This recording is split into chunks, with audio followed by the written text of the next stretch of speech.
Hello, welcome back to my channel. If you're new here, hello, my name is Jen, aka A Sea of Reads. And if you've come back, thank you so much, bestie. I'm so glad that you're here. I am so excited because today we will be doing the mid-year book freakout tag. I have been watching these videos consistently for like a decade now, and I'm so excited to be able to make a video of this tag myself. And if you don't know what the mid-year book freakout tag is, it's basically going over your entire reading journey through the first half of the year, going over the best books that you read, the worst books that you read, maybe the most surprising. We're gonna throw a few in there. I'm very excited. So without further ado, let's get right into it.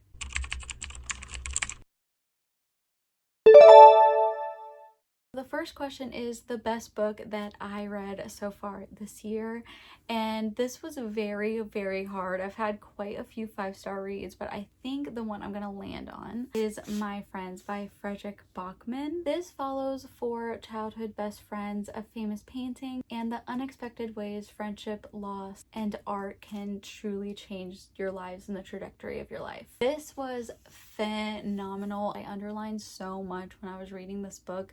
This is probably my most annotated book of the year as well, I'm not even gonna lie. This just had quotes that just resonated with me so deeply. I think I also read it at a perfect time in my life. I can't recommend this enough. This was 5-star, 6-star territory. I look for the feeling that I felt with this book with every single book I read. I genuinely love this. Frederick Bachman is just a work of art on his own. Like, his writing is just so gorgeous. The next one is the best sequel I read in 2026, and this one was actually pretty easy because I haven't read that many sequels, if I'm being honest, but I think I would have picked this one no matter how many sequels I read, and that is And Now Back to You by B.K. Borison. Look at this cover.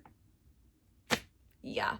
This is a cozy rivals to a lover's romance. Both characters are meteorologists and they are forced to work together on an assignment during a huge snowstorm. And when they get snowed in together, things start to escalate and they become friends, and then they end up becoming more. And it is just so wonderful. This book had me so giddy. I have been looking forward to this book for over a year. I loved First Time Caller, which is the first one in this interconnected standalone series. I love the vibes that this book brings. Like, this is just one of those romances that has me like giggling and kicking my feet and blushing, and I'm just like... The third question is new releases that I really want to read that came out this year. The first one that I thought of was Yesteryear. I have been hearing so many mixed things on this book. This book has taken over like the Bookstagram and Book Talk space, and I want to know what my thoughts would be on this. I think the premise sounds so interesting, and I would love to see the execution of that. And I just feel like, I honestly feel like I would eat this up. I really do. I feel like I would love this. I love morally gray bad characters, and I feel like the character in this definitely toes that line. Another one is Into the Blue, which I do own, by Emma Brody. I read the Emma Brody's first book, which was Songs in Ursa Major, and I really loved that. I gave that 5 stars. And this one, Into the Blue, again, has taken over the bookish space. It sounds so interesting. Those are definitely 2 new releases that came out this year that I really want to read. And one that comes out this year that isn't out just yet, it actually comes out next week as I'm filming this, and that is Heartstopper Volume 6. I love Heartstopper. I love Alice Oseman.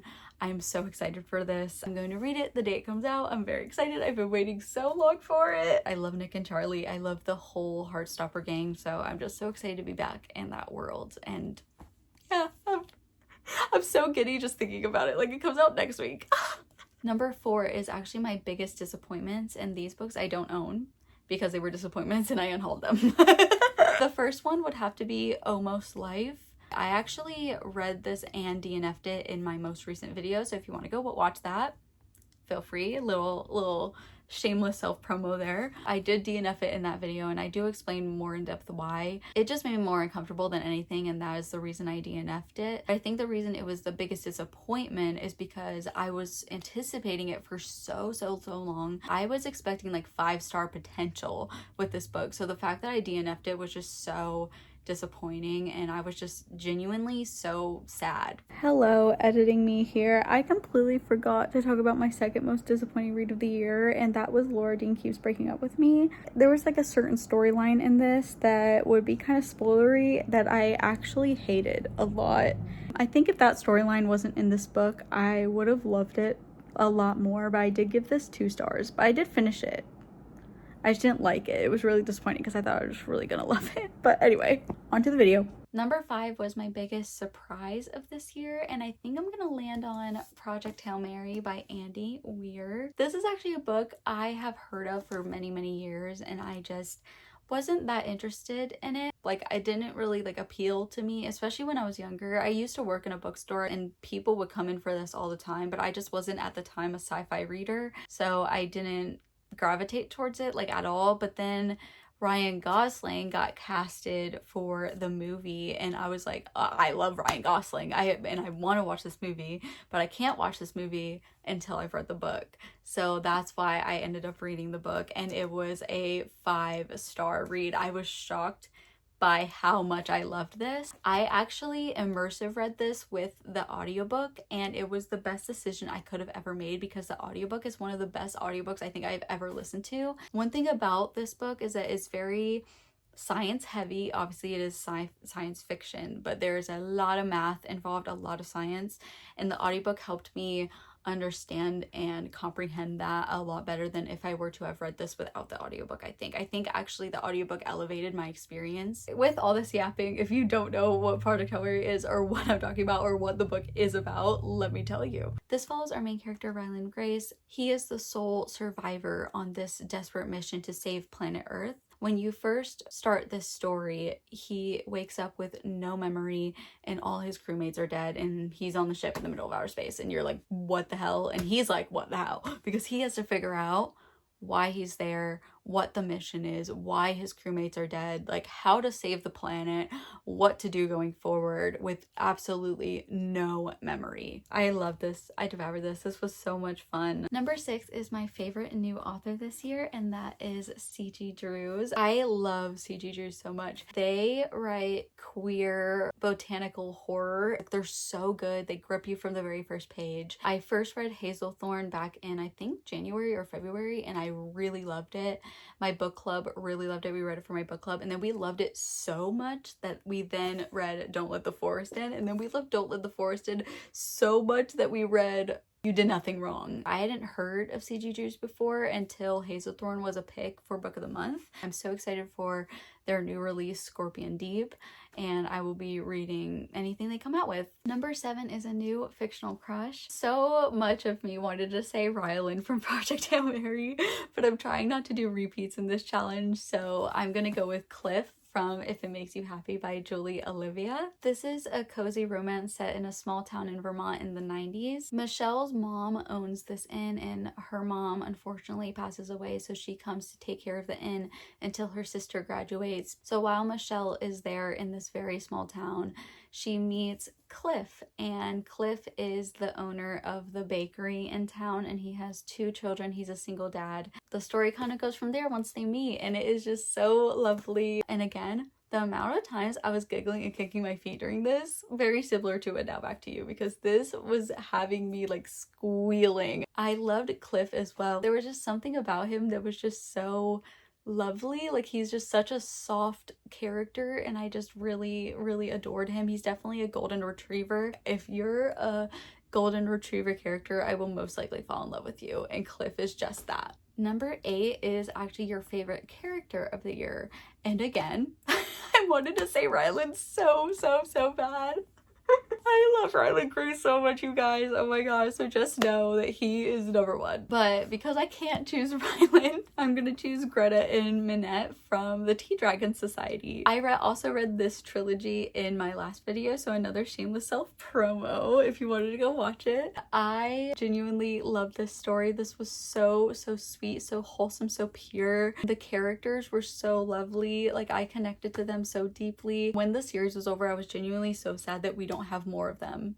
Like, I would read a million more graphic novels of just these 2 characters because I love them so dearly. They were so precious to me. So this does follow Greta and Minette. Greta finds a lost tea dragon in the village that she lives in, and she soon finds out about this mysterious tea dragon society, and she starts to get super close with the caregivers there, and of course that's where she meets Minette. Through meeting them and getting close with them, she really starts to learn the art of caregiving and taking care of these tea dragons, and how this craft enriches their lives, especially her own. Can I just say, like, the art is so whimsical. Like, the art in here is just so beautiful. I can't get over the art. Like, this is one of the prettiest graphic novels I think I've ever had the pleasure of reading. 9 is a book that made you cry, and there were so many books this year that made me absolutely sob, but one in particular that I had to choose was The Women by Kristen Hanna. This is set in the 1960s during the Vietnam War and follows our main character Frankie, who follows her brother's path and wants to serve in Vietnam, so she signs up for the Army Nurse Corps. Here, she truly discovers the value of female friendship and the absolute heartbreak and torment that war can cause. When she gets back, she is then to deal with the aftermath of all the things that she went through while she was in Vietnam, and it is just so heart-wrenching. Like, this book made me sob. This is not just a story about Frankie who serves in Vietnam, but it is a story about all the women who have put their lives on the line. Kristen Hanna just knows how to absolutely wreck me. I need to read everything she's ever written because this woman knows how to tug at your heartstrings. She really does. I learned more about the Vietnam War and the women in the Vietnam War in this book than I did in high school history class. So I don't know what that says about the American school system, but yeah, I will remember this book and talk about this book and yap about this book probably for the rest of my life because it was just so phenomenal. Number 10 is a book that made you happy, and this one felt pretty easy. Maybe it's because it's probably one of my most recent reads, and that is Canon by Paige Lewis. This book was so funny. If you don't know what this is about, this follows two characters, Yara and Adrena. Yara is non-binary, Adrena is a prophet. Yara is set on this mission by God to take down the leader of the bad guys, Dominic, and Adrena wants to prove herself to God and win over God's favor, so she takes it upon herself to set on this mission to take down Dominic as well. This was just so funny. There's a talking whale in this. It's fantastic. What more could you ask for? Like, I can't recommend this enough. I read this for my book club and I'm so excited to talk to the girls about it because I know that they're gonna love this too, and I'm very excited to hear their thoughts. I'm so glad I won't have to sit in the excellence of this story alone because I need people to talk about it with. 11 is the most beautiful book you bought this year. I actually have two. I haven't bought that many books this year, which proud of myself for because it used to be a very bad addiction. It was hard to kind of figure out what the most beautiful books I bought this year were, but then I realized I did buy these two, and I was so excited to show you guys. So let me get them. The first one is this special edition of The Perks of Being a Wallflower by Stephen Chbosky. This is one of my favorite books of all time. I actually have a tattoo for this book. We accept the love we think we deserve, just on my arm there. I was so excited when I walked into the bookstore and found out there was a special edition of this. I love using this one for pictures and stuff because the other copy that I have is the one that doesn't have like the book title on it, except for like in the very top corner, very tiny. So I'm very happy that I have this because it's very prevalent what the book is. And the end pages are just a simple sage green, but they're genuinely so beautiful. I just really love this. I think it's so gorgeous and just so cute and tiny. And I love this book so much. The next one I got was a Centennial edition from Book of the Month Club. When they came out with The Catcher in the Rye, I was so excited because this is one of the classics I don't own but have wanted to own for so long. It is just so gorgeous. Like, you can feel the lettering, like they're bubbled on top, which I really love. The back is even beautiful with the key, and the side is so nice. The end papers, I love end papers like this. I think they're stunning. Like, I can't get over how beautiful that is. And then on the front it has The Catcher in the Rye kind of engraved on there, which I think again is so beautiful. I really love this. This is one of the most beautiful Book of the Month editions I think I own, if not the most beautiful edition. So I'm really happy that I have this. And last but certainly not least is question number 12, and that is, what books do I need to read by the end of the year? So I actually would really love to get through my physical TBR. I have about 15 books on my physical TBR, so it's not too bad, but it would be really satisfying if I could get through that. And for my birthday or Christmas, really treat myself to a nice book haul. I think that would be really, really lovely. I really want to do that. It's my goal this year, is to get through that so I can go on a shopping trip and treat myself. The new releases that will be coming out this year that I really want to get to are Heartstopper, which I talked about previously, and Grim Tidings by B.K. Borison, which is the second book in her Ghosted series. Good Spirits came out last year and I read it during Christmas time, and it was just the most atmospheric read I'd read in a while, and I loved it. I loved it so much. It was so good. I just love B.K. Borison, if you can't tell. Like, B.K. Borison writes the sweetest romances and I just love them so much. There's something about her writing that always has me like giggling and kicking my feet, and it just makes me so happy. So that is the end of my mid-year book freakout tag. I hope you enjoyed. I hope you stayed till the end. If you did, comment a tulip emoji so I know who the real ones are that stayed till the end. And also don't forget to like and subscribe as well, and click the bell icon so you're notified every time I post new videos. And I will see you in the next one. I hope you guys have a lovely day. Make sure to treat yourselves, and I'm sending you lots of love.